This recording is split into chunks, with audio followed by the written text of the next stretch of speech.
that supersonic boom. Y'all hear that spaceship zoom when I step inside. Hello! Welcome to the first real episode of Random Reviews. Today I will be covering the game Mega Man 04 for the GBA.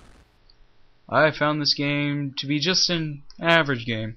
Woot that it is a Mega Man game, but that's also one of its major faults, that is, being a Mega Man game.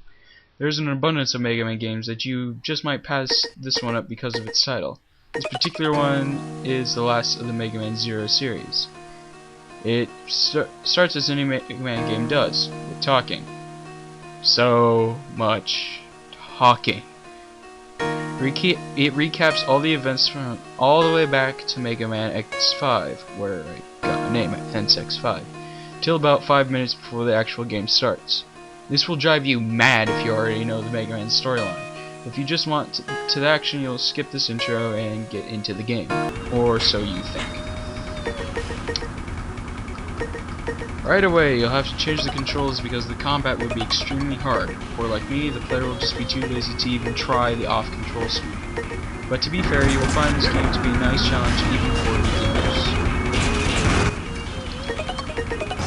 The easy mode allows noobs to fall off edges, run into spikes, and always have a backup health at the beginning, even if you suck. On normal, you will feel like you picked up an I Want to Be the Guy ripoff because this is brutal and merciless. You will feel like you were just jumped on by a horse, kicked by an elephant, and your best friend just falcon punched you in the face. That happens to me every Tuesday. I know what I'm talking about. Falcon punch! Now here's the thing with modern Mega Man games. The bosses are incomprehensibly bad. This one is no exception. They are either too bulky or they are small and annoying. But they do all appear together in one of the most historically coolest Mega Man ways ever. They appear in the Maverick Hunter base from Mega Man X-5. This game relates itself to the X series so many times that you would never have to play any of the Mega Man X games. Ever! But what about the story? Dr. Wheel is trying to destroy Area Zero because people are escaping him to find a place to live not under criminal rule. The reason why he particularly wants Area Zero gone is because it's growing with plants and animals. So Zero is sent out to protect the environment. Oh my god, we got a green game!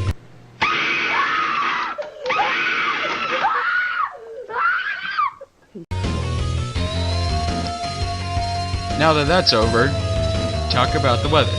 Yes, we're talking about the weather effects of the game. On the stage select screen, you must choose by weather. This is one of the things that just caught me off guard. I personally thought it was not necessary and could be removed. But on the other hand, it's a good way to choose your levels wisely. Each level will differ depending on the weather, like the power will be down, or enemies can attack because the sun's not there. Oh, duh, I almost forgot you can steal weapons with your Zero Fist. This is where you cut check a robot and take his or her gun.